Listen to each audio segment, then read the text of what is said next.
มีความมั่นใจในตัวเองแล้วก็ปรับตัวได้ดีเรียนรู้ที่จะสร้างโลกใบใหม่ที่สวยงามในแบบของเธอนะคะแล้วก็มีเพื่อนร่วมงานที่ดีมีเจ้านายที่ดีมีเพื่อนและครอบครัวที่ดีถึงได้เข้มแข็งมากๆในวันนี้นะคะคือเป็นตัวอย่างที่ดีสำหรับคนที่ต้องมีชีวิตพลิกผันไปทีนี้ถ้าน้องจอยเจอคนที่ยังปรับตัวไม่ได้แล้วก็ยังต้องการหาคนที่จะเป็นแรงบันดาลใจให้น้องจอยอยากจะบอกเขาว่ายังไงจะอยากจะบอกว่าคุณจงเชื่อมั่นในศักยภาพของตัวเองอย่างตอนแรกๆมันอาจจะเป็นอะไรที่ทำใจไม่ได้แต่จอยอยากจะบอกว่าให้ดูจอยเป็นตัวอย่างหนึ่งคือจะ1,000กำลังใจแค่ไหนก็ไม่สู้กับกำลังใจของตัวเองจอยก็ไม่ได้ต่างจากผู้พิการท่านอื่นตอนแรกๆอาจถึงจะบอกไปว่าอาจจะไม่เสียใจแต่ว่าก็ล้มลุกคลุกคลานในการปรับตัวอยู่เหมือนกันแต่สิ่งหนึ่งที่ทำให้มาถึงจุดนี้ได้คือเชื่อว่าฉันทำได้แล้วไม่มีอะไรที่ฉันทำไม่ได้ถ้าฉันไม่พยายามที่จะทำคุณต้องพยายามทำก่อนแล้วมันจะได้ผลลัพธ์ของมันเองอะค่ะค่ะอีกมุมหนึ่งน้องจอยอยากจะเห็นสังคมนี้เปลี่ยนแปลงไปในแง่ไหนอย่างไรกับการอยู่ร่วมกันของคนปกติและคนพิการทุกวันนี้เนี่ยสายตาคนปกติยังมองคนพิการแย่อยู่ไหมหรือว่ามันดีขึ้นมากแล้วทัศนคติวิธีคิดในการอยู่ร่วมกันน้องจอยอยากจะสะท้อนไปยังทุกๆคนยังไงคะโดยส่วนตัวจอยนะคะก็อยากให้มองว่าผู้พิการก็คือจริงๆเราก็เป็นเพื่อนร่วมสังคมกันนะคะก็อย่างตัวอย่างจอยทำงานทุกวันนี้ก็เป็นสิ่งหนึ่งที่พิสูจน์ให้ได้แล้วว่าจอยก็สามารถทำงานกับเพื่อนร่วมงานทุกคนได้อะไรได้แล้วก็เราก็สามารถใช้ชีวิตได้ปกติธรรมดาอย่างหนึ่งในสังคมไปห้างดูหนัง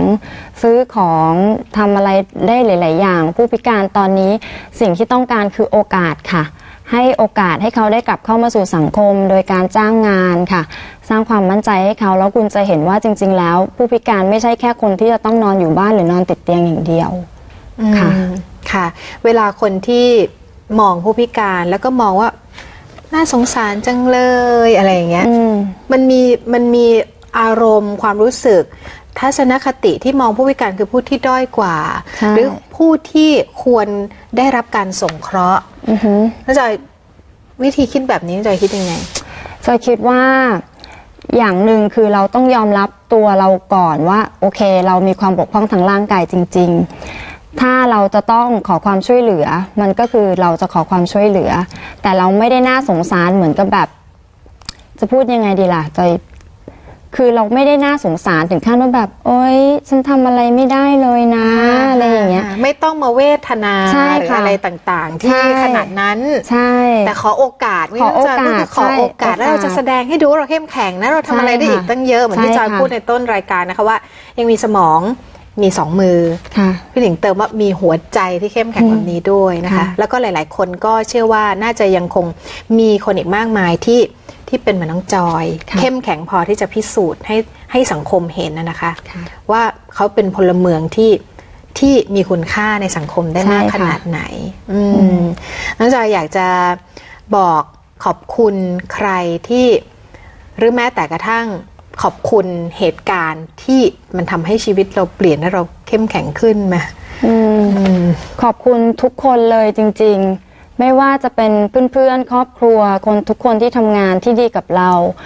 ขอบคุณประสบการณ์อะไรที่มันไม่ดีกับเราเหมือนกันที่มันทำให้เราเข้มแข็งขึ้น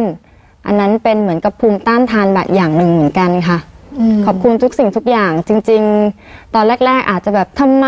ถามว่าแบบทำไมต้องเป็นอย่างนี้ทำไมต้องเป็นอย่างนั้นแต่คือก็เปลี่ยนมุมมองว่าโอเคเลิกถามดีกว่าว่าทำไมเพราะว่าคำตอบคุณคงไม่ได้หรอกแต่หันมามองแล้วเปลี่ยนมุมคิดดีกว่าว่าในเมื่อเรื่องอย่างนี้มันเกิดแต่เราก็ได้เห็นอีกแบบหนึ่งนะถ้าเรื่องอย่างนี้ไม่เกิดเราก็ไม่เห็นอีกแบบหนึ่งมองบางทีมอง2 ด้านนะคะมันจะเห็นอะไรมากกว่ามองแค่ด้านเดียวค่ะนี่แหละค่ะผู้หญิงที่คิดบวกมากๆนะคะทัศนคติอย่างนี้นี่เองค่ะที่จะทำให้เรายืนหยัดอยู่ในสังคมได้ไม่ว่าเราจะเผชิญกับปัญหาอะไรก็ตามไม่ว่าท่านจะเป็นคนปกติครบ32ประการเดินเหินไปไหนมาไหนได้หรือแม้แต่กระทั่งจะเป็นผู้บกพร่องทางร่างกายหรือส่วนใดส่วนหนึ่งนะคะแต่ว่าสิ่งที่เราต้องรักษาไว้แล้วก็ ปลูกมันรดน้ำมันให้มันเข้มแข็งอยู่เสมอก็คือใจนะคะและอย่างที่น้องจอยบอกทั้งสติปัญญาทั้ง2 มือของเรายังทำอะไรได้อีกเยอะเลยนะคะและนี่ก็คือพลังบวกที่มาเติมกันในรายการ Lightning Talk กับสายสวรรค์ขยันยิ่งคืนนี้ต้องขอบคุณมากๆเลยนะคะน้องจอย Miss Wheelchair 2013 ค่ะเก่งจริงๆเลยนะคะ เป็นกำลังใจให้นะคะวันนี้เราทั้ง2 คนลาไปก่อนนะคะเติมพลังกันได้ทุกวันในรายการนี้สวัสดีค่ะ